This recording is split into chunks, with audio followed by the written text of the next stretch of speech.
Hello story lovers, welcome to Siri Vennela కథల ప్రపంచం. నేను మీ వెన్నెల. ముందుగా మన ఛానల్ని ఎవరైనా కొత్తగా చూస్తున్న వాళ్ళు ఉంటే గనక ప్లీజ్ ఛానల్ని సబ్స్క్రైబ్ చేసుకోండి. అలాగే స్టోరీకి వీడియోకి లైక్ ఇచ్చి షేర్ చేయండి, కమెంట్ చేయండి. Story writing and voice over నాదేనండి, ఓన్ వెన్నెల.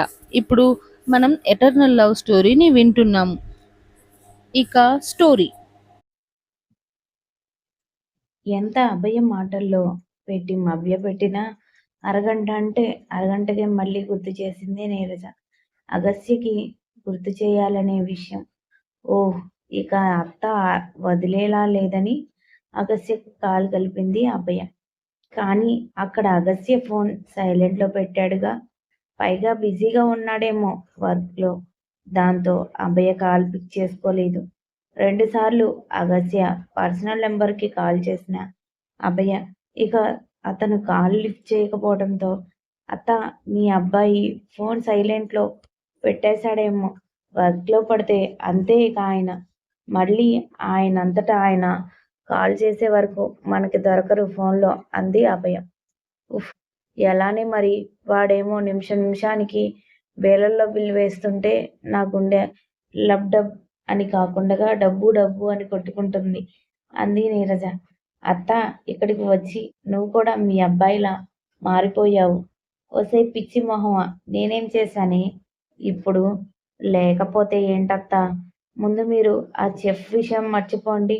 కాసేపు మధ్యాహ్నం లంచ్ టైంలో ఖచ్చితంగా ఆయన కాల్ చేస్తారుగా, అప్పుడు వెళ్దాం. అప్పటి వరకు ఇక ఆ విషయం మర్చిపోండి అంటూ ఊర్లో ముచ్చట్లు మొదలుపెట్టింది అభయ. అభయ అన్నట్లుగానే లంచ్ టైం వరకు మా నోడికి ప్రపంచం గుర్తు రాలేదు వర్క్లో పడి. మధ్యాహ్నం 12:30కి అలారం మోగటంతో సార్ గారి ప్రపంచంలో నుండి ఊహా ప్రపంచంలోకి వచ్చి పడ్డట్టు టైం చూసుకొని ఫోన్ తీశాడు బయటికి. అప్పటికే 2 సార్లు అభయ నెంబర్ నుండి మిస్డ్ కాల్స్ ఉండటం చూసి ఇదెందుకు కాల్ చేసినట్లు అనుకుని అభయకి కాల్ చేశాడు. నీరజతో ముచ్చట్లో ఉన్న అభయకి అప్పుడే మెయిడ్ వచ్చి మ్యామ్ లంచ్ అని చెప్పడం, అప్పుడే అగస్య కాల్ చేయడం చూసి నవ్వుకుంటూ మెయిడ్ని పంపించి, చూసారా అత్త, మీ అబ్బాయి ఇప్పటి వరకు మనం కాల్ చేస్తే లిఫ్ట్ చేయలేదు. కరెక్ట్గా లంచ్ టైం అయిందో లేదో ఆయనే ఎలా కాల్ చేశారో చూడు అని నీరజతో చెప్తూ కాల్ లిఫ్ట్ చేసింది అభయ. హలో భయం, లంచ్ చేసావా? కాల్ ఎందుకు చేసావే? ఫార్మాలిటీకి కూడా హలో అని కుశల పలకరింపులు లేకుండా డైరెక్ట్గా మ్యాటర్లోకే వచ్చేస్తున్న కరెన్సీ మొగుడు తీరుకి తల కొట్టుకుంటూ, అగస్య గారు, నేను హలో అన్నానండి అంది అభయ అలకగా. హలో అంటేనే గాని విషయం చెప్పకూడదని రూల్ ఎక్కడుందే? ఇంతకీ కాల్ ఎందుకు చేశావో చెప్పు. All okay? హా, ఓకే గాని కాల్ చేసింది నేనే అయినా చేయించింది మాత్రం చిన్నత్త అంది అభయ కిందికి నడుస్తూ. పిన్నీనా? ఎందుకు? ఏమో, మీరే అడగండి అంటూ నీరజ చేతిలో ఫోన్ పెట్టేసింది అభయ. హలో కన్నా. హా పిన్ని, ఏంటి విషయం? నీరజ గారు ఆవేశంగా మెయిడ్ విషయం చెప్తే, నేను వచ్చాక మాట్లాడతాలే పిన్ని, మీ ఇద్దరు తిని రెస్ట్ తీసుకోండి, నాకు అర్జెంట్ మీటింగ్ ఉంది అని సింపుల్గా చెప్పేసి కాల్ ఆపేశాడు అగస్య. నేను చెప్పానా, కన్నా ఆఫీస్లో ఉంటే వాడికి మనుషుల మాటలు పట్టవని నాకు తెలుసు అభయ. అయినా ఈ విషయంలో మాత్రం నిన్ను, నా కన్నాని మెచ్చుకోవాల్సిందే అభయ అంది నీరు. అబ్బో, మీ కన్నాని కూడానా? ఇంతకీ ఏ విషయం అంతా అంది అభయ అడిగితే. వాడు ఇంత బిజీలో కూడా నీ భోజనం గురించి మర్చిపోలేదు చూడు. అది నా కన్నా ప్రేమ, అందుకు వాడిలో మళ్ళీ ఈ ప్రేమను తట్టి లేపినందుకు నిన్ను మెచ్చుకొని తీరాల్సిందే అభయ అంటూ అప్పటికే డైనింగ్ ఏరియాకి వచ్చేయడంతో మెయిడ్ సర్దుతున్న డిషెస్ చూసి కుర్చీలో కూర్చుంది నీరజ. నీరజ గారి కోపం నాన్ వెజ్ ఐటమ్స్ అభయ కోసం సపరేట్గా మసాలా తక్కువ ఉండేలా ఓ 2 నాన్ వెజ్ స్పెషల్స్, లైట్ స్పైసీగా ఉండేలా ఫుడ్, రైస్, వెజ్జీస్, ఇంకా అభయ డైట్ మెను. నీరజతో కాల్ మాట్లాడి ఫోన్ పెట్టేయగానే ఎలెన్ పర్మిషన్తో ఛాంబర్లోకి వచ్చి మీటింగ్ గురించి చెప్పడం. యా అలీన్, 15 మినిట్స్లో స్టార్ట్ అవుదాం అని అతన్ని పంపించేసిన అగస్య పర్సనల్ రూమ్లోకి వెళ్ళి ఫ్రెష్ అయ్యి వచ్చేసరికి అగస్య ఛాంబర్ బయటే రెడీగా ఉన్నాడు అలీన్. అలీన్తో కలిసి రెస్టారెంట్కి స్టార్ట్ అయిన అగస్య గంటలో అక్కడికి చేరుకుంటే ఆల్రెడీ అగస్య కోసం ఎదురు చూస్తూ ఉన్నారు ఆపోజిట్ కంపెనీ క్లయింట్స్. అగస్య వెళ్ళగానే అతన్ని చూసి నిలబడి విష్ చేశారు అంతా. మరి అంత పెద్ద Swiss board of government project సాధించిన యంగ్ డైనమిక్ బిజినెస్ మ్యాన్ కదా, అందుకే స్పెషల్ ట్రీట్ అన్నమాట బాబుకి. అగస్య ఎక్కడ తగ్గకుండా యాటిట్యూడ్ చూపిస్తూ వెళ్ళి వాళ్ళ ముందు కాలు వేసి కూర్చుంటూ గగుల్స్ తీసి టేబుల్ మీద పెట్టి వాళ్ళని కూర్చోమన్నట్లు కళ్ళతోనే సైన్ ఇచ్చాడు. అందరూ కూర్చున్నాక స్టార్టర్స్ ఆర్డర్ చేస్తున్న వ్యక్తిని ఆపమన్నట్లు చేయి చూపించి ముందు వచ్చిన పని చూడమన్నాడు. మనకు తెలిసిందేగా మన కరెన్సీ బాబుకి ముందు పని తర్వాతే ఏదైనా అని. Sorry for the inconvenience sir, wait for few seconds, CR group of companies representator అని వాళ్ళు చెప్తూ ఉండగానే అది క్యాథరిన్ కంపెనీ అని తెలిసిన అగస్య కోపంగా పిడికిలి బిగించి, వాట్ ది హెల్, ఎవరి కోసమో నేను వెయిట్ చేయాలా, do you know who I am అని అరుస్తుంటే, really very sorry sir, already తను వచ్చేసింది కూడా, రెస్ట్ రూమ్స్కి వెళ్ళారు అని చెప్పడంతో, వచ్చేసిందా అంటే ఖ్యాతి వచ్చిందా, అప్పుడే బెయిల్ కూడా తీసుకున్నారా అనుకున్నాడు అగస్య. ఈలోగా అక్కడికి వచ్చేసిన ఆ అమ్మాయి అగస్యని చూసి కంగారుగా sorry for the late sir అని అనగానే అది ఖ్యాతి వాయిస్ కాదని గుర్తుపెట్టిన అగస్యకి అది బాగా సుపరిచితమైన గొంతుగా గుర్తించి తల తిప్పి చూస్తే నందన. నందన, ఖ్యాతి కంపెనీ రిప్రజెంటేటివ్ అనుకుంటూ ఉండగానే షల్ వి స్టార్ట్ సార్ అని వినయంగా అతను మొదలుపెట్టారు అగస్త్య పర్మిషన్తో. గంటపాటు సాగిన మీటింగ్లో అగస్త్య వాల్యుబుల్ సలహాలు, సూచనలు తెలుసుకుంటూనే ప్రాజెక్ట్ సంబంధించి కూడా డిస్కస్ చేశాక లంచ్ ఆర్డర్ చేస్తుంటే, you guys carry on, I'm not interested అని సూటిగా చెప్పేసి లేచి నిలబడ్డాడు అగస్త్య. సార్ అని వాళ్ళేదో చెప్తుంటే డోంట్ అన్నట్లు చేయి చూపించి బాయ్ చెప్పి ముందుకు నడుస్తున్న అగస్య చేతిలో నుంచి మ్యాక్స్ బుక్ బ్యాగ్ తీసుకున్న అలెన్ ముందు పరిగెడుతూ కార్ దగ్గరికి వెళ్తే, నందు బావా, నందు బావా, ఒక్క నిమిషం అంటూ వెనకే పరిగెత్తుకుంటూ వచ్చింది నందన. అసలైతే ఆగకూడదు అని అనుకున్న వెళ్ళిపోతున్న అగస్య నందన పిలుపుకి కోపంగా దవడలు బిగించి ఆగిపోయాడు. ఆవేశంగా వెనక్కి తిరిగి వేలు చూపిస్తూ, స్టాప్ ఇట్ నందన, ఆల్రెడీ నీకు చాలాసార్లు చెప్పాను, ఇంకొకసారి నందు, నందు బావా అని కానీ బావా అని కానీ పిలవద్దు అని సీరియస్గా చెప్తుంటే, సారీ బా వా అగస్య చూపుకి భయపడి ఆపేసింది నందన. ఎందుకు పిలిచావు, డైరెక్ట్గా మ్యాటర్లోకి వచ్చేశాడు అగస్య. కోపంగా ఉందా నా మీద అని అడిగింది మెల్లగా. కోపం, నేను క్యాథరిన్ కంపెనీలో జాబ్లో జాయిన్ అయ్యాను కదా, సో వాట్ అన్నాడు అగస్య. నిజంగా నాకు ఇక్కడికి వచ్చి జాబ్లో జాయిన్ అయ్యే వరకు తెలియదు నీకు క్యాథరిన్కి మధ్య బిజినెస్ క్లాషెస్ ఉన్నాయని. కరెక్షన్ నందన, నాకు క్యాథరిన్కి మధ్య కాదు, నా కంపెనీకి క్యాథరిన్ కంపెనీకి మధ్య. And it's not personal clashes, it's competition అన్నాడు అగస్య. ఏదైతేనే నీకు నచ్చలేదు, పైగా నీ కాంపిటేటర్స్ కంపెనీలో నేను అంటే. స్టాప్ నందన, నాకు నచ్చకపోయినా నా కాంపిటేటర్స్ దగ్గర నా వాళ్ళు ఉంటే నేనేమైనా ఫీల్ అవుతానేమో కానీ అసలు నాకు సంబంధమే లేని నీ కోసం నేనెందుకు ఆలోచిస్తాను. నాన్‌సెన్స్ అన్నాడు అగస్త్య చిరాగ్గా.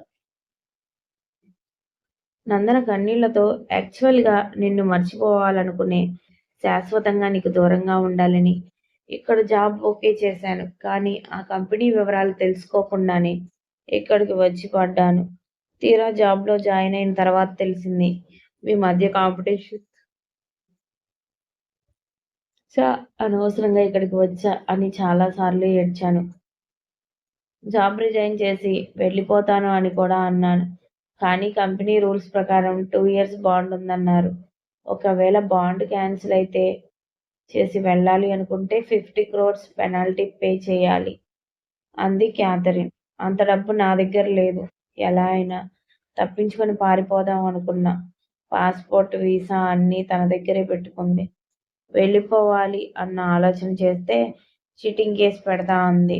అందుకే తప్పక ఇక్కడే జాబ్‌లో కంటిన్యూ చేయాల్సి వస్తుంది అని ఏడుస్తూ చెప్పింది Nandana. Whatever that's completely your problems. But ఈ సోదంతా నాకెందుకు చెప్తున్నావు నందనా? అసహనంగా అన్నాడు అగస్త్య. ఏమో ఇప్పటికే నీ నుండి చాలా దూరం వెళ్ళిపోయాను బావా. ఈ జాబ్ వల్ల నీ దృష్టిలో ఎక్కడ మరింత దిగజారిపోతానేమో అని భయం వేసింది. పరిచయం లేని వాళ్ళ మీద కోపం, ద్వేషం పెంచుకొని టైం వేస్ట్ చేసే తీరిక నాకు లేదు. ఐయామ్ బిజీ రెక్లెస్‌గా చెప్పాడు అగస్త్య. హూ అని ఒక విరక్తిగా నవ్వి, ఇట్స్ ఓకే అగస్త్యానందన్ సార్. ఎక్కడో ఓ చోట కనీసం నేను అనే ఒక మనిషిని మీ లైఫ్‌లో ఉన్నాను అని ఇన్ని రోజులు భ్రమలో ఉన్నాను. ఇకపై భ్రమలు తొలగిపోయాయి. Anyways sorry and thanks. మొన్న రాత్రి మిమ్మల్ని నేనేమైనా ఇబ్బంది పెట్టినట్లయితే సారీ. ఆ రోజు రాత్రి ఒక ఆడపిల్లనని నా కోసం ఒక్క నిమిషమైనా ఆలోచించి నన్ను సేవ్ చేసినందుకు థాంక్స్ అని వెనక్కి తిరుగుతున్న నందన పూర్తిగా తిరగకముందే ఆమె చేతిని పట్టుకున్న అగస్త్య తను తేరుకునలేక ఆమె మీదన ఒరిగినట్లుగా పడటంతో అగస్త్య వెయిట్ బ్యాలెన్స్ చేయలేని నందన కిందన పడితే ఆమె మీద పడ్డాడు అగస్త్య. ఫ్రాక్షన్ ఆఫ్ సెకండ్స్‌లో జరిగిపోయిన పరిణామానికి నందన షాక్స్‌లో ఉంటే సెకండ్స్ తేడాలో నందన మీద నుండి లేచి కోపంగా వెనక్కి తిరిగాడు. ఐయామ్ ఎక్స్‌ట్రీమ్‌లీ సారీ సార్ అంటూ భయంతో తనను కరుచుకుపోయిన కొడుకుని గుండెలకి హత్తుకొని భయంగా చెప్పింది ఓ తల్లి. అసలేం జరిగిందంటే అగస్త్య నందన మధ్య కన్వర్జేషన్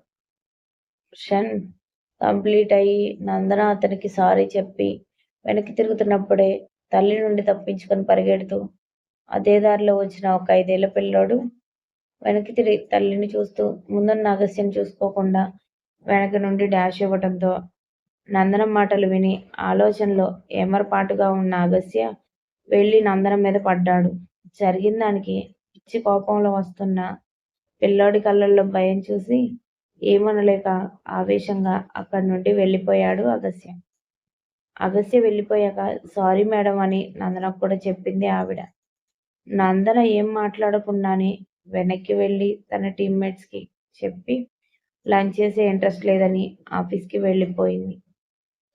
అక్కడి నుండి కారు వరకు వచ్చేసిన అగస్త్య విసుగ్గా బ్లేజర్ విప్పి కారులో పడేసిన అగస్త్య కారులో కూర్చోగానే బాస్ కోపం ఎందుకో అర్థం కాకపోయినా అగస్త్య కోపంలో ఉన్నప్పుడు కలిస్తే పరిణామాలు ఎలా ఉంటాయో తెలుసు కాబట్టి సైలెంట్‌గా డ్రైవర్ పక్కన సెటిల్ అయ్యాడు ఎలెన్.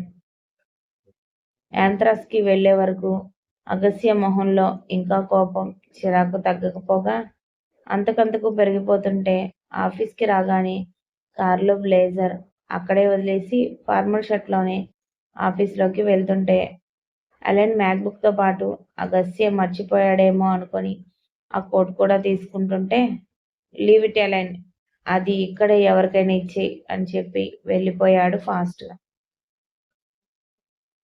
కారులో వస్తున్నంతసేపు కూడా నందన మాటలు గుర్తొస్తుంటే దవడ బిగించి కళ్ళు మూసుకొని ఉన్న అగస్త్య తన ఛాంబర్‌లోకి రాగానే తను పిలిచే వరకు ఎవరూ డిస్టర్బ్ చేయొద్దని ఎలెన్‌కి సీరియస్‌గా వార్నింగ్ లాంటి ఆర్డర్ పాస్ చేసి పర్సనల్ రూమ్‌లోకి వెళ్ళిపోయాడు. రూమ్‌లోకి వెళ్ళటమే వాష్‌రూమ్‌కి వెళ్ళిన అగస్త్య డ్రెస్ రిమూవ్ చేయకుండానే నేరుగా షవర్ కింద నిలబడ్డాడు అరగంట వరకు. అరగంట తర్వాత టవల్లో బయటకు వచ్చేసరికి ఆగకుండా వస్తున్న కాల్స్ రిసీవ్ చేసుకోకుండానే వస్తున్న స్పెషల్ రింగ్ టోన్కి ఆ కాల్ వస్తుంది. అభయ నుండి అనుకోగానే కళ్ళు మూసుకొని కోపాన్ని కంట్రోల్ చేసుకుంటూ కాల్ అటెండ్ చేశాడు అగస్య. హలో అగస్య గారు. "ఉమ్, అగస్య గారు ఏంటో చెప్పు అభయ. అభయ ఆ పిలుపుకి ఆలోచనలో పడింది అభయ. నార్మల్గా అగస్య అలా పిలవడుగా. తనని అలా పిలిచాడు అంటే అతను సీరియస్గా ఉన్నాడని లేదా పక్కన ఎవరైనా ఉన్నారని. అగస్య గారు లంచ్ చేశారా? అడిగింది అభయ. కళ్ళు మూసుకొని డీప్ బ్రీత్ వదిలిన అగస్య నువ్వు తిన్నావా అని అడిగాడు మెల్లిగా. ఏమైంది మీకు? అగస్య గొంతులో తెలుస్తున్న తేడాకి వెంటనే అడిగేసింది Abhaya. Nothing, work pressure. Lucky అన్నయ్య కూడా లేడు. అన్నయ్య వచ్చే వరకు నేను రానా ఆఫీస్కి? అడిగింది అభయ. నో, ఒకే మాట చెప్పాడు అగస్య. అది కాదు అగస్య గారు. వద్దన్నాను అభయ. నువ్వు ప్రశాంతంగా రెస్ట్ తీసుకో చాలు అని. ఈవినింగ్ త్వరగా ఇంటికి వస్తాను. టేక్ కేర్ అని చెప్పి కాల్ కట్ చేసిన అగస్య కాసేపు మెడిటేషన్ చేసి మైండ్ అండ్ సోల్ రిలాక్స్ అయ్యాక తిరిగి వర్క్లో పడ్డాడు. అదేంటో మళ్ళీ నందన గుర్తు రాలేదు అగస్యకి. గుర్తు రాలేదు అనే కన్నా గుర్తు రాకుండా తన మైండ్ తన కంట్రోల్లోకి తెచ్చుకున్నాడు అనడం కరెక్ట్. సాయంత్రం వరకు వర్క్లో మునిగిపోయిన అగస్య అభయకి చెప్పినట్లుగానే సాయంత్రం స్టాఫ్తో పాటే ఇంటికి వెళ్ళిపోయాడు. అదో ప్రపంచ 8వ వింతలా అనిపించింది సెకండ్ షిఫ్ట్లో జాయిన్ అవుతున్న స్టాఫ్కి, సెక్యూరిటీ వాళ్ళకి. కానీ వాళ్ళెవరి ఫీలింగ్స్తో అవసరం లేదుగా మనోడికి.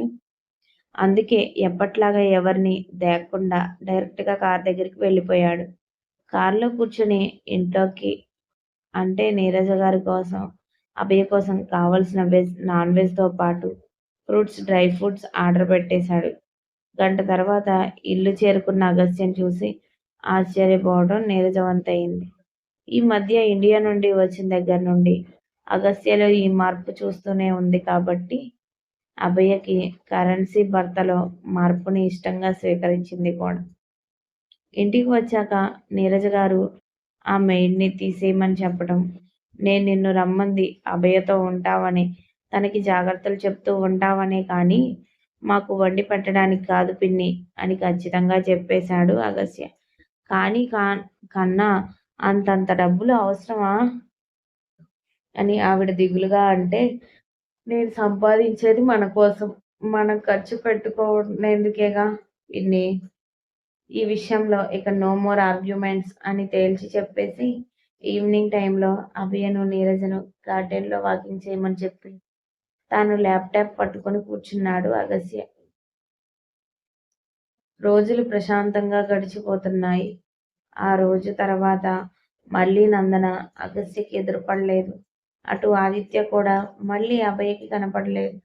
పని కట్టుకొని అగస్య నందన గురించి తెలుసుకోలేదు. కానీ నందన క్యాథరిన్ కంపెనీలో వర్క్ చేస్తుందన్న ఇన్ఫర్మేషన్ అయితే ఉంది అగస్యకి. అగస్య అన్ని విషయాల్లో అన్ని పర్ఫెక్ట్గానే చూసుకుంటున్నా కూడా ఎక్కడో తనతో టైం స్పెండ్ చేయట్లేదన్న వెలితి అయితే ఉంటూనే ఉంది అభయ మనసులో. అలా అని అగస్య కావాలని తనకు టైం ఇవ్వట్లేదా అంటే అది కాదు. హెక్టిక్ వర్క్తో బిజీగా ఉంటున్నాడు. కేవలం తనతో టైం స్పెండ్ చేయట్లేదు అన్న మాటే గాని ప్రతిదీ దగ్గరుండి చూసుకుంటున్నాడు అగస్య. హాస్పిటల్ చెకప్ ఉన్నా కూడా అభయతో పాటు నీరజ ఉన్నా అగస్య పక్కనే ఉంటున్నాడు. అలా తన షెడ్యూల్ మెయింటైన్ చేసుకుంటున్నాడు. అందుకే ఖచ్చితంగా అగస్యను ఫోర్స్ చేయలేకపోతుంది అభయ తన మనసులో ఉన్న ఆలోచన పట్ల. 4 రోజుల నుండి డల్గా కనిపిస్తున్న అభయని చూసి ఒకరోజు వెళ్ళి తన కన్నాకి ఈ విషయాన్ని చేరవేసింది నీరజ. కన్నా, అమ్మాయి ఎందుకో ఈ మధ్య డల్‌గా ఉంటుందిరా. ఎప్పుడు ఏదో ఆలోచిస్తున్నట్లు ఉంటుంది. నేను ఎంత అడిగినా ఏం లేదనే చెప్తుంది అంది నీరు అత్త. ఏమైంది పిన్ని? అని అడిగాడు అగస్య. ఏమోరా, అదే నాకు అర్థం కావట్లేదు. ఏం లేదు, అదంతే. నిజంగానే ఏం లేదేనేమో. నువ్వే ఎక్కువ ఊహించుకుంటున్నావేమో పిన్ని. అయినా సరే నువ్వు చెప్పావుగా, నేను కనుక్కుంటా అన్నాడు అగస్య. నీతో కూడా ఏం లేదు అని చెప్పిందంటే మాత్రం ఖచ్చితంగా ఏదో ఉందని అర్థం కన్నా. జాగ్రత్తగా అడిగి బుజ్జగించి తెలుసుకో. వీలైతే తనని ఓ 2 రోజుల పాటు ఎక్కడికైనా తీసుకెళ్ళు. ప్రశాంతంగా మీరిద్దరే ఉండేలా అని చెప్పింది నీరజ.